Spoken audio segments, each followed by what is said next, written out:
Hey everybody, welcome to HOJ Forge. This is your host, the Badmouth Blacksmith, Robbie Sign, taking you on a wild ride, making the knife that shall not be named. Now, please enjoy, sit back, grab your beverage, and tell me how you like the video below and hit subscribe. Thank you.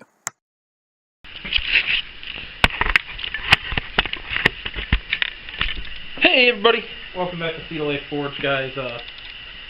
Sorry it's been a while since I've produced a video. I'm hoping I can get my video of making these flat jaws uploaded. I was having issues with it in the memory cards and everything. I was having issues with this video, and I have some other content in that video that I want to put out, just kind of like a rant.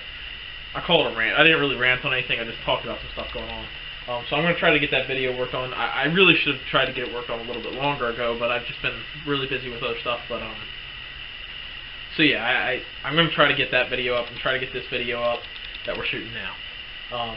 So this video is shooting now. Let's talk about that, because hopefully you'll get to see the Tong video and you'll see this and go, why did he even talk about it? But in this video, we are going to be making a knife. And I saw this picture on Pinterest.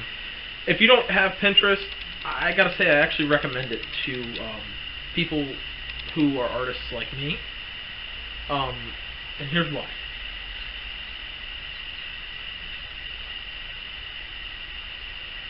Pinterest shows you cool ideas from people who do all this stuff. It just gathers pictures off the internet. You can post your own pictures on there too. It's not as good as Instagram about that, but what's awesome about it is I get to see pictures, just tons of pictures thrown at me, and I can scroll through them and look and go, oh, I really like this design on a blade, or I see other cool stuff that I like, but I use it a lot for blades. And I saw this the other day, and actually I won't post a picture, but I saw this thing the other day, and I fell in love. I was like, holy crap. That is a cool looking blade. Give me a sec, let me clean your lens there, guys.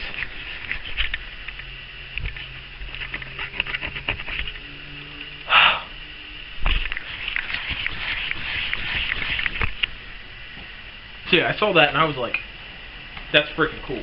I gotta make something like this.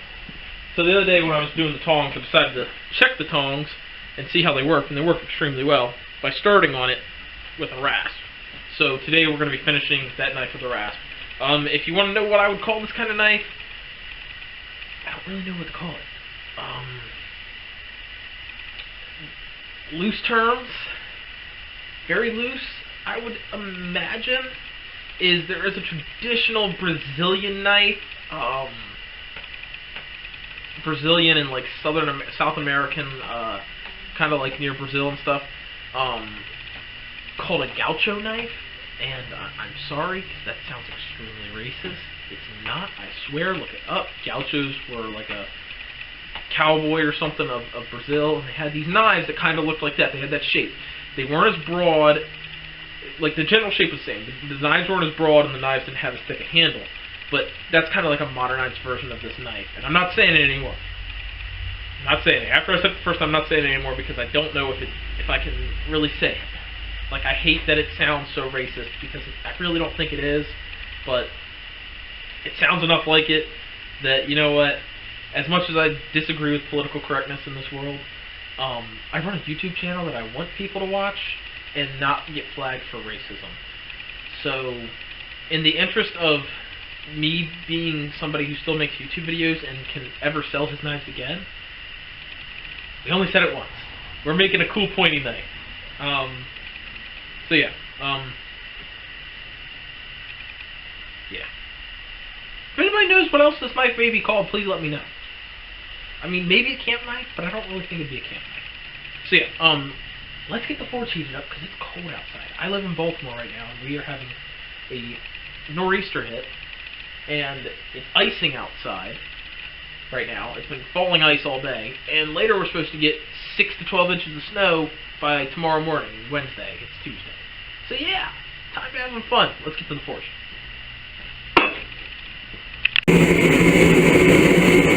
Alright, so the first thing, we're still defining the tip a little bit, getting everything in line. Start to use the flat side of my hammer.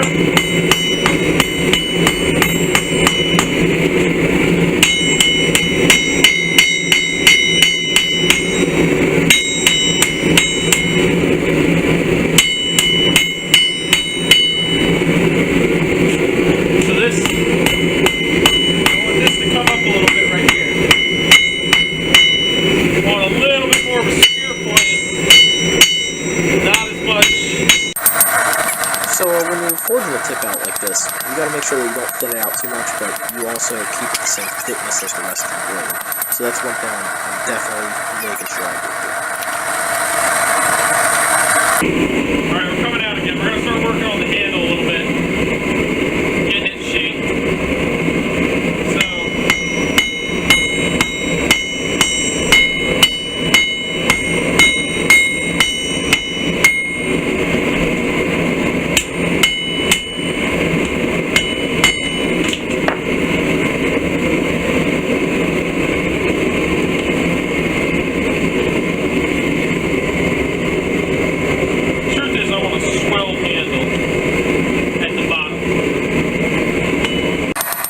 So shaping the handle, I usually really just use this method.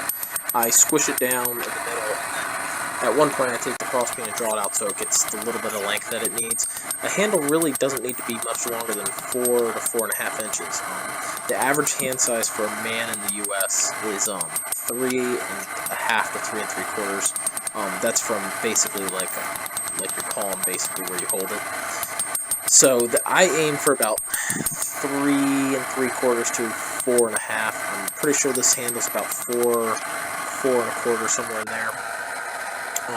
Some people say that your handle length needs to depend on how long the blade is, but the issue with that is if you can't grip the whole handle, if you make a 9-inch handle on a 10-inch blade or whatever, I mean that's exaggerating. What's the point? You still have you have a handle that your whole hand isn't going to envelop, and it just makes it a more unwieldy blade. Make the handle fit the average hand comfortably to where your hand can, yeah, you can move it up or down. Obviously, the bottom of this handle is swelled, and in my opinion, that makes a more comfortable handle shape-wise within what you can do with forging. Obviously, grinding and doing your woodworking and stuff is a little different, and that takes a different set of skill and practice. But that's how I like to shape my handles overall, and that's really how you see me shape this handle here. Is I shape it to be 4.5 inches, have a nice swell at the bottom that holds your hand if you were chopping with it. It's going to be a chopper, and it just has a nice feel in the hand, and it'll definitely have a better feel once we get it ground and finished up. So yeah.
So guys, you're going to see me hammering the bevels in here. Hammering bevels is a hard thing to do. And when you hammer at bevels, a lot of people will bend the blade forward. I've never had luck bending the blade forward and getting it straight. I still have a forward bend. I'd rather deal with a back bend and fix it.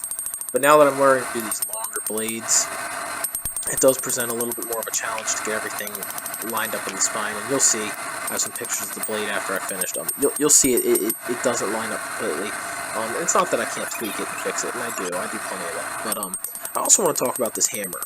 If you do not have a square face rounding hammer with a flat face, you are missing out, because it makes forging defined bevels, as I want to call it, so much easier. And this is the first time I've used it. Trust me, I'm going to get better at it just because I have this hammer, and I'm not good at hammering in bevels.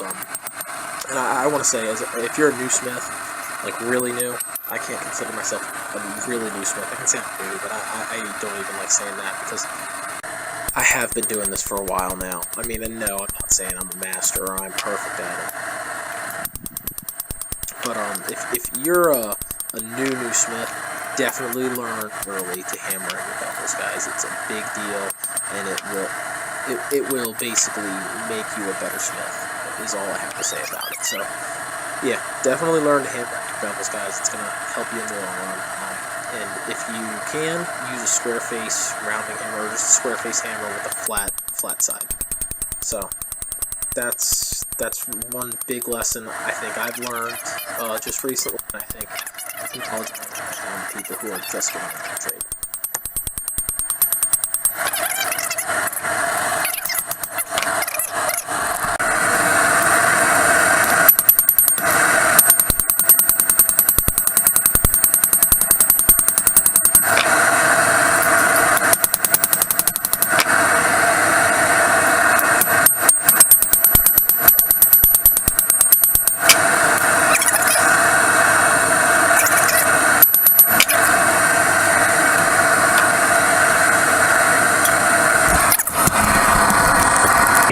Alright guys, so let's get education. When you're hammering out bevels, you push material back, the blade curves.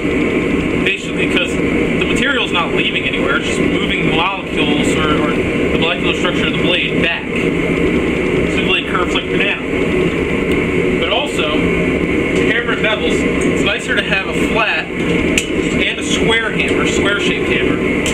Because your bevels won't be rounded in.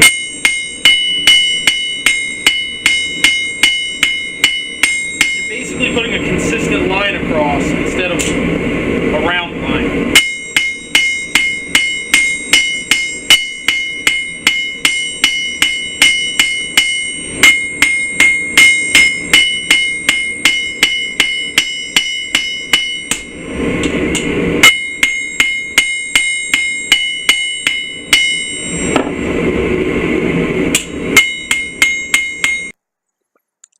So here's where we got the blade tonight, after the camera died. I need to straighten up the back a little bit, basically get the tang, or the handle and the spine of the blade all in line straight, and so basically I don't want it offset like it is. But other than that, the blade is actually fairly straight from handle to tip, so I'm really happy about that, guys. So far so good. We just got a little bit of tweaking, and then we start grinding. Alright everybody, thank you for watching. Please hit subscribe. Check out the channels I have listed below, and check out my friend Martin at M&S Blades. Check out my other videos, and have a good day. Thank you. Bye.